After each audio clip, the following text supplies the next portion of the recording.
Welcome to I Could Talk to You All Day. I'm Lauren Lefkowitz, recovering workaholic, perfectionist, and people pleaser. And I'm John Spears, emerging from playing small, getting caught up in the inertia of life, and always being on. I Could Talk to You All Day is a show for executives and emerging leaders. This is not just another leadership podcast. We're here to talk about what it means to be a leader while also being human. So join us for raw, vulnerable, and probably pretty funny conversations about shifting from surviving at work and home to thriving in the life you've always wanted. Let's get the conversation started.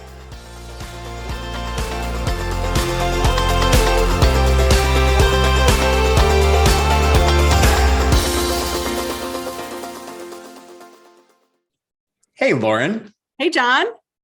It is so good to be with you today and talking about one of my most favorite topics. Which is? Executive presence. Did I say that in an executive way? Executive presence. John, you sounded like an executive when you said that. Do I sound like an executive as I'm responding? You do. Thank you. Good Thanks. job. Yay. Good job. Yay, executives. And Lauren, the reason I love talking about executive presence, it's actually not because I believe in all the concepts around executive presence, which we're going to go into in a few minutes. It's because I think there's a different way. And I think so many people, including me, need to hear that there's a different way to lead than just focusing on these external factors or attributes that leaders around executive presence say that we need to be focusing on. I love the term executive presence because it brings into your mind this sort of 1950s family where the white dad is the breadwinner who goes to work every day, bosses everyone around, comes home, has his life catered to him at home, and then everybody goes to sleep happy. Actual executives don't look or act like that these days. And yet there's still this concept that executive presence is a certain bucket of things. Yeah, I love where you were going with like conceptually what this looks like. And I kind of see like this white guy walking into a big office building with his like leather briefcase and his suit and tie, hair like perfectly coiffed and like crisp white shirt. And just as this man is like going through his day, it's like, hello, Janny, how you doing today? And like standing in front of, all of his employees, giving this like perfectly punctuated speech and everyone kind of cheering and roaring and then going into a meeting and commanding respect. And as an executive, that's just not my experience. One, I'm not wearing a suit. I'm not carrying a briefcase. And I don't live in this perfect world where every word that comes out of my mouth is inspiring. Sometimes I stutter. Sometimes I get nervous. Sometimes I don't have the answer. And I think, frankly, that this idea of solely focusing on executive presence as we're talking to a new generation of leaders is really harmful for not only them and super limiting for them, but also for the people that they lead and the impacts of only focusing on these external manifestations of leadership. Your hair is perfect, though.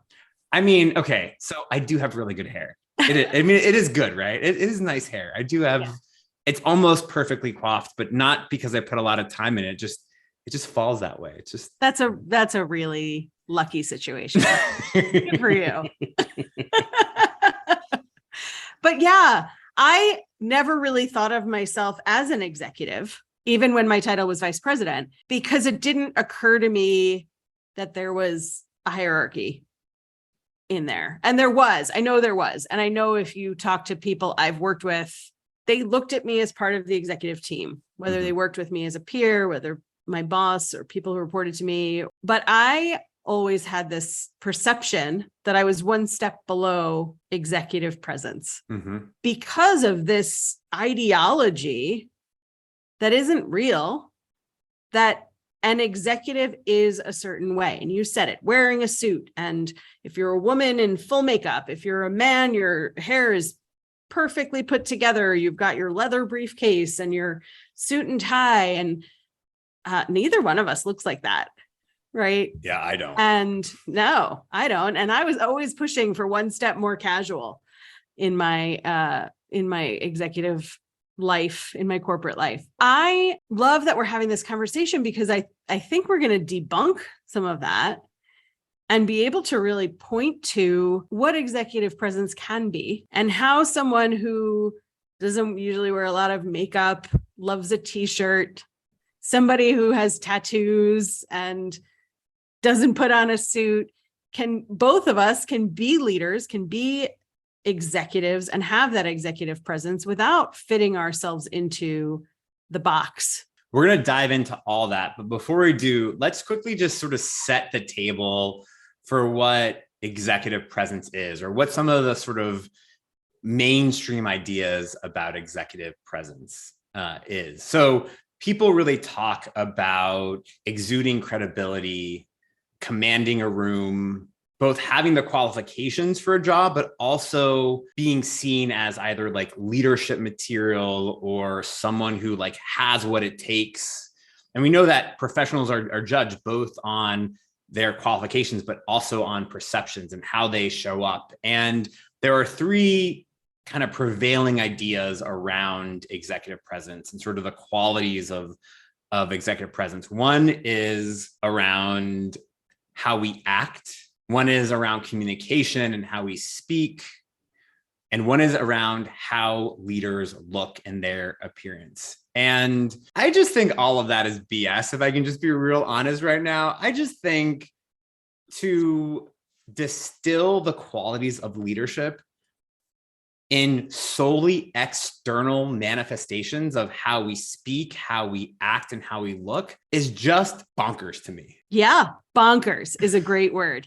I also think, I don't frankly know exactly when this idea of executive presence came into the zeitgeist of leadership, but I can assume that like it was made up by a bunch of white dudes sitting around a table thinking about, hey, what are the qualities that we have? And what does that look like? Or how should leaders be or act in the world?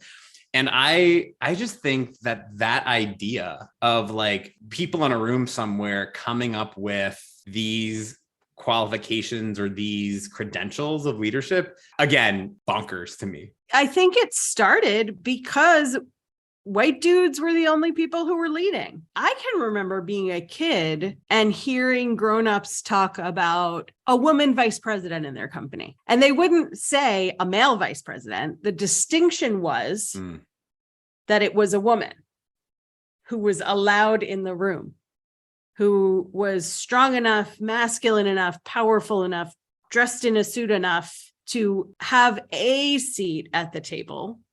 Not the seat at the table. And she probably was still cleaning up after the meeting. But she was let in the room. I remember it with race, with gender, with sexual orientation, that anybody who was not a white dude was referred to by those qualities first. Yeah. And was an exception to executive presence. Like they had executive presence anyway, even though they were fill in the blank. Yeah. It's such a weird concept to me now that I do see more diversity in the workplace, that I grew up with more diversity in the workplace. It seems so strange to me now that we still define executive presence in a very white male traditional way. And because of that, anybody else has to fight this uphill battle to prove they have executive presence. So let's talk a little bit about what are some of the negative consequences of just focusing on executive presence when we're evaluating leaders in an organization or up and coming leaders, or for the person who is just entering the workforce, but has dreams of leading a company and of being a leader. Would love to explore with you what some of those consequences are and the impact There's so much in that question, John. Which is why I asked you. I'm super curious. Oh, yes. When we come into the workforce, we look up. Whether the company is built to intentionally have a hierarchy, whether they're more matrixed or mosaic in their structure, when you come in as entry level, you look up at the people who have more years, more level, more money. And if you don't see you, then you assume it's not for you. Mm-hmm. When I started working, when I was in my 20s and I started working in the corporate world, I saw white men leading companies. I assumed I could get to a manager level because I saw women there. I assumed I would have to always be wearing a suit and makeup and have my hair blown out in order to do that, because that's the women I saw moving up. I didn't see a lot of diversity in any aspect. I didn't see a lot of working moms get into leadership positions. I didn't see gay people. I didn't see people of color. I saw well-dressed white people climbing up the ladder. And what that said to me was, if I fit that mold, I'm lucky enough that I'm a straight white woman and I can move up. Yeah. My privilege allows me to fit into the mold. And so the perception for me was that my only restriction was that I was a woman. So I guess I felt lucky that that was my only restriction, because there are so many aspects of being a human that make us all different and unique and special.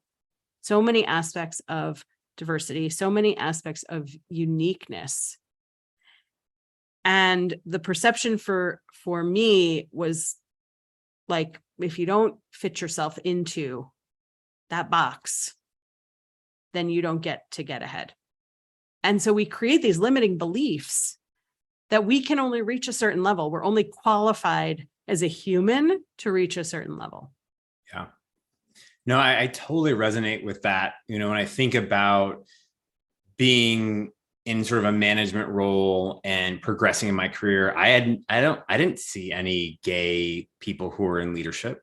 I didn't know what that looked like.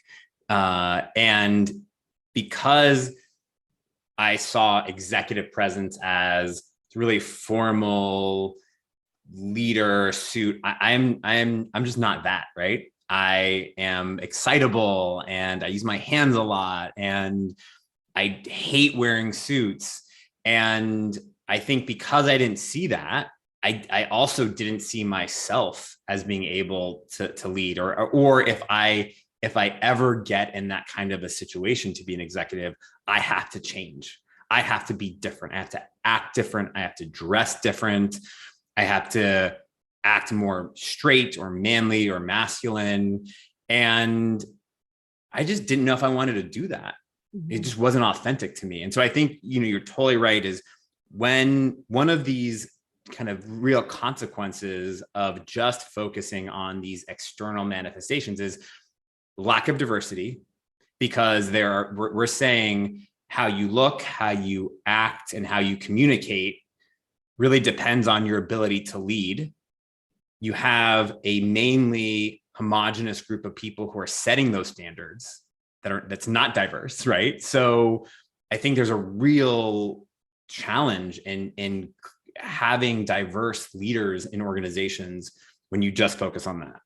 I also think there is a perception that you have to give up who you are. Mm-hmm. You have to act less neurodivergent, more white. You said less gay, in order to fit into this mold. And so it's almost like there's this decision point for you. Do you want to keep being yourself, or do you want to be an executive? Mm-hmm. And I don't believe that that's true. Yeah. And we're seeing it become less true as there is more focus on DEI, as there is more focus on what people's actual capabilities are. I love that I see individual people celebrating their neurodivergence I love that I see people with chronic illness saying out loud that they have illnesses. I was always so afraid to tell people that I had chronic illness because I thought it would knock me down a notch and I'd have to work even harder to fit into the executive presence box. What I see now, and I know we're going to talk about that next, is that there is no one definition of executive presence. There is no, you're too emotional to be an executive. You're too fill in the blank to be an executive. What is missing now is this building of confidence to become an executive, because we have all of these perceptions, and that's the real downside. We create this expectation for ourselves that we have to fit into this box that never really existed. Right. It's always been imaginary, but it exists even less now. And so many of us have convinced ourselves that because we are some kind of different, we can't be executives. Right. Yeah. Before we jump into sort of what else we should or could be focusing on as executives, a few more of the consequences around solely focusing on these external manifestations of executive presence. One is, you kind of talked about expectations. This idea that an executive is someone who's working 80, 100 hours a week, who's the first one in the door, the last one to leave, who doesn't have fun at work or doesn't require a break or need some sort of distraction in the day. I think is a real thing that people, especially now, don't want to do that anymore. They're realizing that there's more to life than just going to a job. There's relationships, family, having fun outside of work, hobbies, sleep, exercising, taking care of yourself. And, I definitely think that as I was moving up into the C-suite, there was this real, quote, expectation around leaders having to be on all the time and being on vacation and on the computer, or being at your kids' sports games and having to take a call. Now, sometimes that happens, right? Because stuff happens in the world and there's an emergency, but that could be the exception rather than the norm in terms of that experience. I've lived in both ways as an executive. And you're right. I thought if you were going to be an executive that you had to give up on your personal life. And I worked 80-hour weeks pretty consistently for a long time. And I could see why people wouldn't want my job, right? Like, I don't want to give up my whole life to be an executive. Sure, you get paid more. Sure, you get more recognition. You get the title. You get to sit at whatever table is the next table. But the trade-off is you have no personal life. And I lived like that until I realized how unhappy it was making me. And then I started making choices, and I didn't do it on my own. I had my own coach. I had friends to lean on. I had support. I spoke to my CEO about it and made some concessions on what I was willing to do, what I wasn't willing to do, and brought myself down to a 40-hour work week over time. And I wasn't any less an executive. And I learned how to take a vacation. And I learned how to be unavailable when I went to a doctor's appointment. And I learned how to balance my life in a new way. And somehow I was still respected for my level, my pay, my seat at the table. Lauren, I think what you just said was so important. I have done both. I have both lived in the inertia of work where I was just responding and sort of a victim to the work of just taking a call at night, waking up very early, not having any agency over my schedule. And I've also made a very conscious decision to create boundaries of what I'm available for and when I'm available and how I'm choosing to do the work that is going to best serve me and the organization that I'm at. And making that shift has been one of the most incredible experiences of my life because I am happier. And I think I'm more effective now that I've created a structure that supports my well-being and my ability to show up when I need to show up at work. So, Lauren, we talked about executive presence, and that's one way to look at leadership. I think it's not the only way to look at it. And I think there are some pretty significant consequences with solely thinking about executive presence in the way that we look, act, and communicate. I'm really curious, what's a different way? Where are there other opportunities for us to explore what leadership looks like in today's day and age? There are so many different ways to look at leadership. And I think that's what we're about, is really debunking that executive presence has this one definition of this imaginary, powerful old white guy running the show. And instead recognizing the value and beauty and just amazing opportunity to bring executive presence from the core of who you are. I love that. Like, I think it's much more about the internal life of leaders than the external manifestation. Yes. So if I'm building a team, I want neurodivergence. I want people of color. I want people who are parents and people who are not parents. I want people of all gender identities, of all orientations, to be in the room at the table representing what exists in our worlds, the people we're serving. We're not only serving white dudes, we're serving each other, we are serving our community. There's so much inherent value in who we are, what our skills are, what our abilities are, what our capabilities are, and what our capacity for contributing is. And if we limit not just the big grand external view of what executive presence means, but if we internalize that and we say, I can't be an executive because I don't fit the mold, I'm not willing to fit the mold, I'm not confident enough to fit the mold, then we're turning down the opportunity to allow ourselves to be great. And so when you think about sort of the being of a leader, the essence of a leader, what are some of those internal qualities or attributes that you think of? I love this question, and we are not going to do it justice today. I'm going to start with vulnerability. And for me, vulnerability includes getting emotional, being really happy for your team when something happens, being super compassionate when something doesn't go well, being authentic and clear and open when something isn't going well for you. So that's my start, is that willingness to be vulnerable and emotional. What would you add? Courage. I think courage is so incredibly important for leaders to be able to have difficult conversations, to be able to have difficult conversations with board members and other executives, courage to do the right thing. I would say that quality is missing in a lot of leaders and is one of the most important, in addition to what you said around vulnerability. Yeah, I'd also add kindness, which is a quality we all have. It's something that lives inside of us, and we get to choose when to express it. Mm-hmm.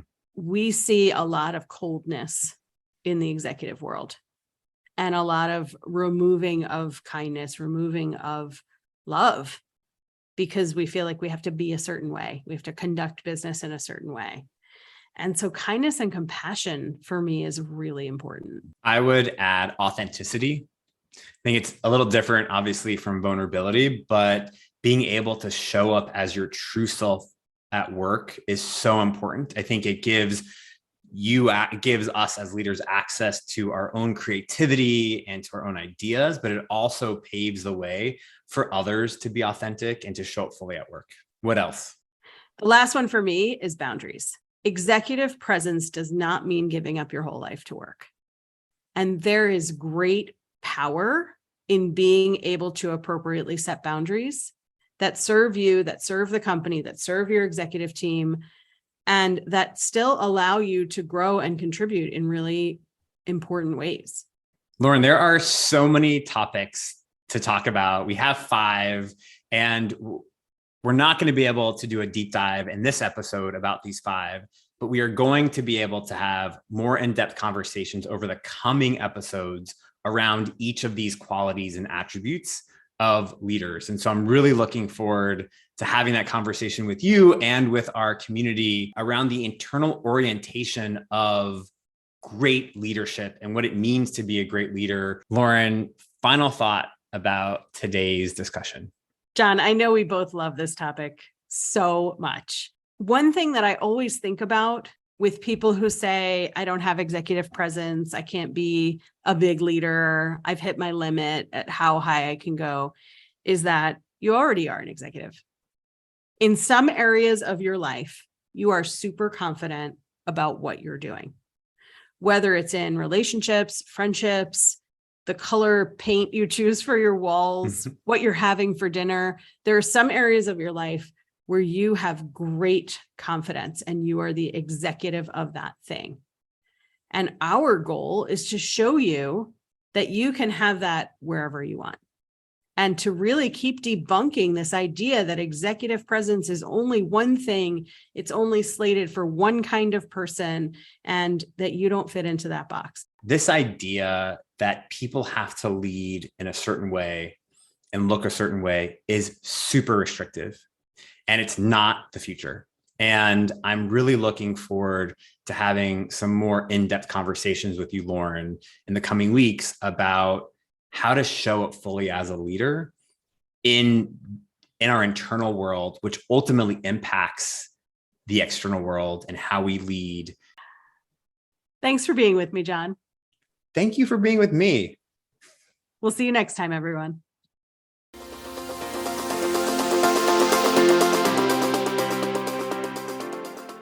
We're so grateful you decided to be with us during this episode. Subscribe, rate, and share this podcast with your friends and colleagues, and join us next time for more Real Talk.